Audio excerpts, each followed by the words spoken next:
19 sentyabr günü Birleşken Devletler Teşkilatı'nın New York'taki baş ştabıda açılgan 78. nöbetlik umumi yığınıda söz kılgan Türkiye Prezidenti Recep Tayyip Erdoğan Uygur meselesini tılga algan.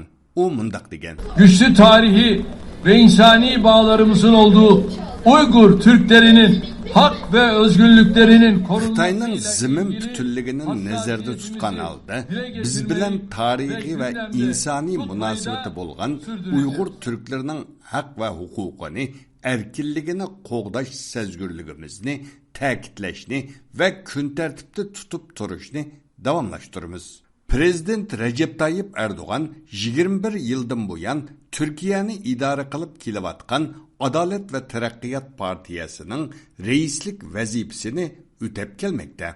Hazırgacha Prezident Erdoğan 13 qatim Birleşken Devletler Teşkilatı umumi yığınida söz kılgan bulup, fakat 3 qatimligida Uygurlarni tilga algan. O dünyanın her qaysı joylarida izilib atkan musulmonlarning meselesini tilga algan bolsa-mu, ammo köp qatimligida Uygur meselesini tilga almagan edi. Bu qatim uning Uygur meselesini tilga elishidagi sebep nima?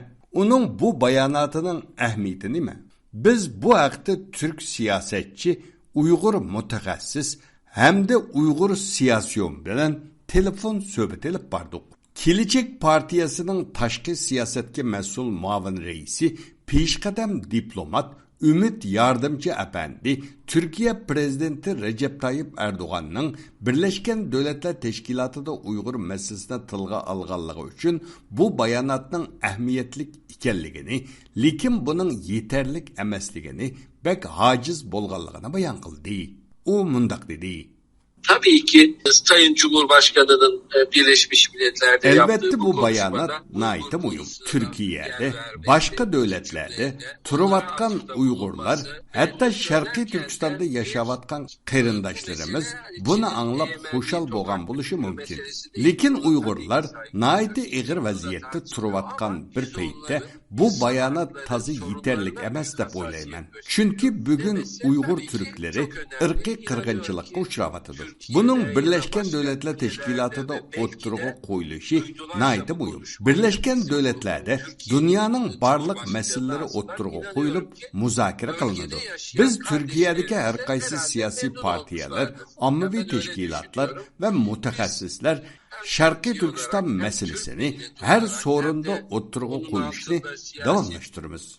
Ankara'daki Hacettepe Üniversitesi o'qituvchisi, strategiya mutaxassisi Doktor Erkin Ekrem Efendi, Türkiye Prezidenti Recep Tayyip Erdoğan'ın Birleşken Devletler Teşkilatı'daki ötken yıldaki umumi yığınıdamı o'xshash gapni deganligini, lekin Türkiye'nin Uygur siyasetida bir yangilik ko'rilmayotganligini o'tirib qo'ydi. Cumhurreis Erdo'g'an bultumi o'xshash yerda, o'xshash vaqtda, o'xshash gaplarni degan hamda, ya'ni Xitoyninki egilik huquqiga hurmat qilgan, zamin butunligiga hurmat qilgan taqdirda bu Uyg'ur turklarininki haq va erkinligini qo'g'dab qilish degan bir ifodanimi burunqi yillardami, ba'zi yerlardami o'xshash gapni degan. Demakki Turkiyaninki Uyg'ur siyosati mushu o'xshaydi. Ammo bu necha yildan beri deb kelyapti, ama bir o'zgarishmi yo'q.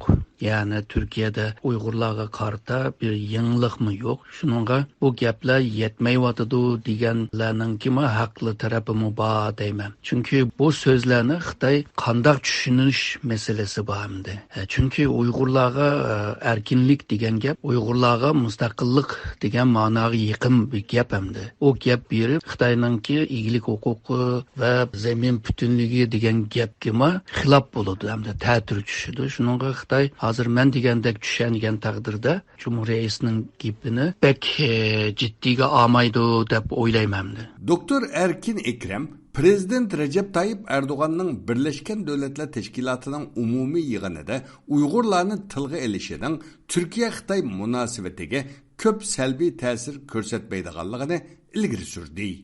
Türkiye her kıtım şundaq bir siyasetini oturup koygan çağda Xitay'nınki tanqidlarımı tayya boğan. Bugün mü Xitay'nınki Tashqi İşler Ministerliğinin sözcüsü mü? Nurgun devletler şu Xitay'nınki Şark Türkistan siyasetini qo'llayotganligini ve bu g'arbliklar Xitay'nınki Şark Türkistan siyasetini qaralab qilayotganligini, yomon ko'rsatayotganligini deb yani ifade qildi. Ba'zan Xitoylar şu bazı ismini berib, bazı vaqtlarda ismini bermay Suriyadagi chet ellik qo'shinlarninki chekilib chiqishini, ya'ni Turkiyaninki Idlibda qo'llayotgan qo'shinlarni Suriyadan chekilib chiqib ketsin degan ba'zi bayonotlarni so'zlaydi. Ammo umumiy jihatdan ikki davlatninki munosabati pekmi buzilmaydi deb o'ylayman. Chunki burun necha qitim o'xshash ahvollar maydonga kelgan. Shuningaki davlatning munosabati ko'p o'zgarmaydi deb o'ylayman. Erdoğan nutqida gerçi Xitayni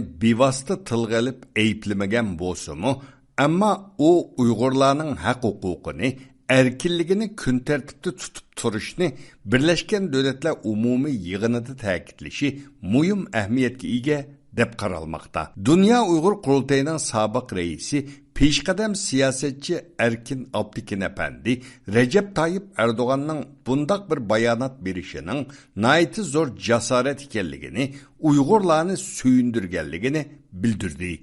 Munda bir mezgilde Erdoğan Efendim'nin bu Şarkı Türkistan meselesini, Uygur meselesini Birleşken Milletler Teşkilatı'da götürüp çıkışı çok bir cesaret ve bütün Uygurlar, Şarkı Türkistan halkı ve bizge okşaş mazlum milletlerine köp cesaret verdiğin bir kadem de oylayman. Bu programını Türkiye'nin paytaxtı Ankara'dan Erkin Tarım tayarladı.